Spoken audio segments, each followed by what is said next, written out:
You are your habits, and then your habits become you. Would you like to learn 4 keys to developing and establishing some new good habits? Stay tuned.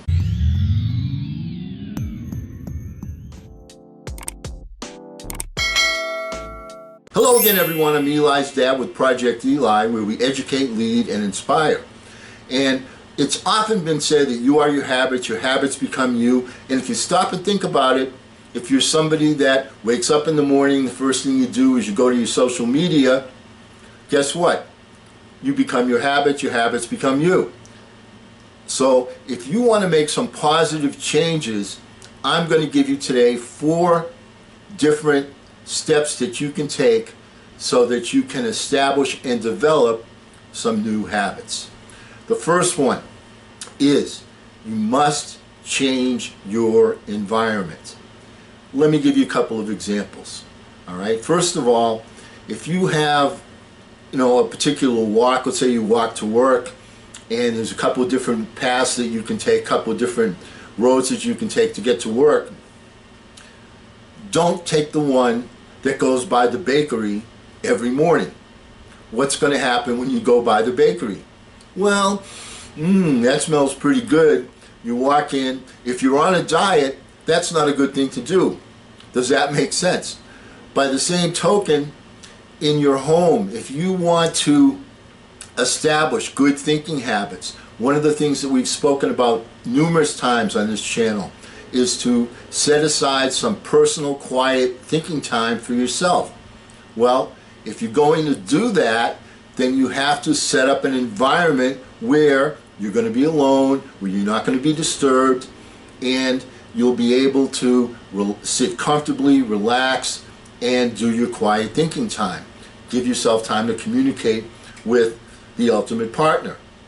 Let me give you one that I use from real life. These are, of course, all from real life, but let me give you a different one. Years ago, when I was in the sales business, one of the things that I found productive that was told to me by my boss was, you know what, Sunday night is a really good time, particularly between 7 and 8 o'clock, to get on the phone and to make appointments.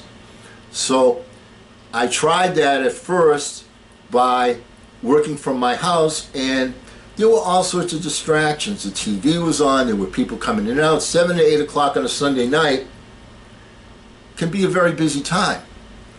So I mentioned this to my boss, and he said, you know what, Eli's dad?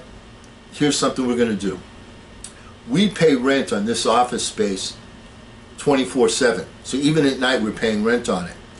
Why don't you get in your car, drive into the office, there'll be nobody there on a Sunday night between 7 and 8 o'clock, and then take the phones and get to it.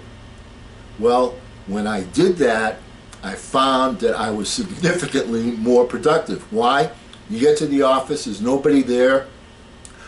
You say to yourself, okay, what am I going to do now? There's only one thing to do. You came with the purpose of making these phone calls. So you sit there, you put your information in front of you, you have the people you're going to call, you know what you're going to say, you focus on that, and in that environment, you are going to be more productive when you have that singleness of purpose and you're not going to be disturbed. So if you want to establish a new habit, the first thing you need to do is to change your environment. Second tip to use is combine your existing habits with a new one that you want to add to your repertoire. Let me give you an example. One of the things that people do, before they go to sleep, they go in, they wash their face, they brush their teeth, and then they go in and they hit the hay. Well, once you're doing that, while you're brushing your teeth, start thinking about the things that you want to accomplish, that particular outcome, that particular burning desire that is right there as the number one thing on your mind. Start doing that while you're brushing your teeth. And then when you're going from the facility to your bed, you're going to run into, good night and give me a kiss good night and all that kind of stuff. But then once you get into bed, you've already started that habit of thinking about an outcome that you want to have. When you're doing this, when you're thinking about that outcome, you're planting a seed. And remember, when you do that, also focus on the outcome only. Don't focus on the things that you've tried that haven't worked, because when you send that message out there, the universal mind, the infinite partner, will also focus on that. So what you want the universal partner to focus on is the final outcome. Leave the runway clear. Don't put planes on the runway that the universal mind has to meander around. Leave the runway clear so that the universal partner can land on the runway and give you some new ideas to help you. And you want to plant that seed about, in the last 5 minutes before you nod off to sleep, because we all know that our brains keep working even while we're sleeping. This is what jumpstarts your subconscious, that opens up the corridor of communication with the infinite mind.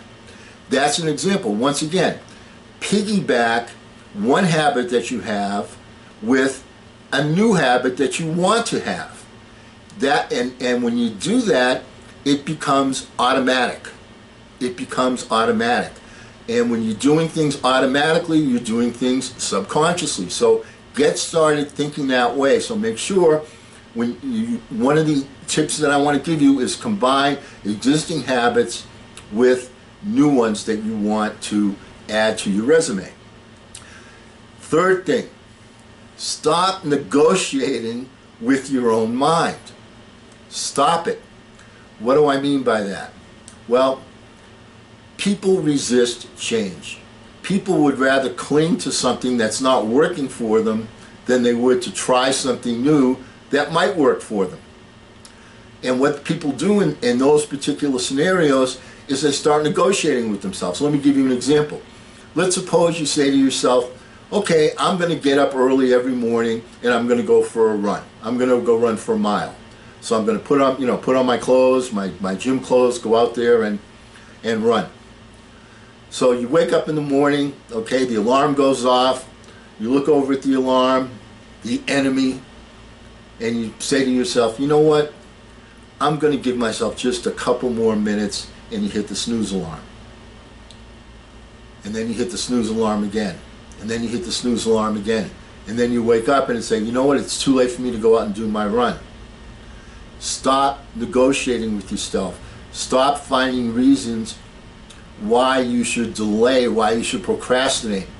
A good way to do that, there's a lady named Mel Robbins who has a kind of a really neat method that's really, really simple. As a matter of fact, she became super famous with this method. I don't know exactly what she calls it, but it's like the 5, 4, 3, 2, 1 method. And the way it works very simply is this. Know what you want to do, and then say to yourself, I'm going to do it. 5, 4, 3, 2, 1, and then force yourself to get up and do that action. It works. It's very, very simple, but it works.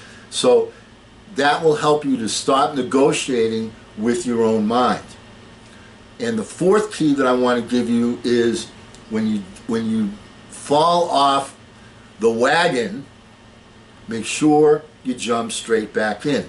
Look, we're all human beings.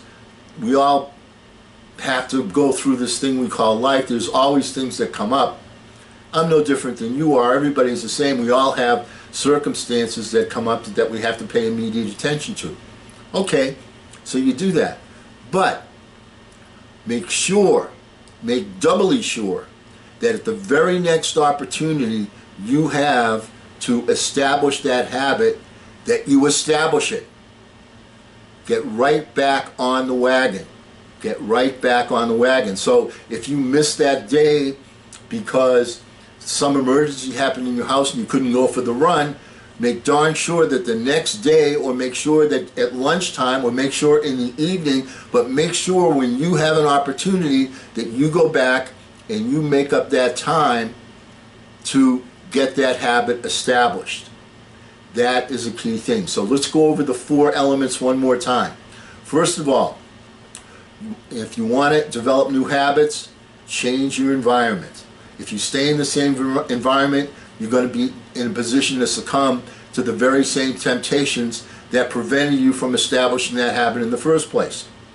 Combine existing habits with new ones. Make it automatic. All right? Make it an automatic thing. So when you do this, you're automatically going to do that. It's part of your subconscious. It's muscle memory. Create that muscle memory for your new habit. Stop negotiating with your own mind. That is a form of procrastination. We all like to do that. We all like to hit the snooze alarm, either literally in the morning or figuratively when you're talking about a new habit that you want to develop. You hit the mental snooze alarm. Don't do it. Don't hit the snooze alarm. Stop negotiating with yourself. Remember the 5, 4, 3, 2, 1 method. That will help you. And the last one, very important, we all are human beings. We're all going to find ourselves in difficult times when we have to perform something. There's an emergency. Make sure that you make up that time. Make sure you go back and you perform that habit at your earliest opportunity. Make it a mental note to do that. So there are your 4 keys. And because we'll never end a meeting on a philosophical note, let's establish the habit of getting out there and taking charge. I'm Eli's dad.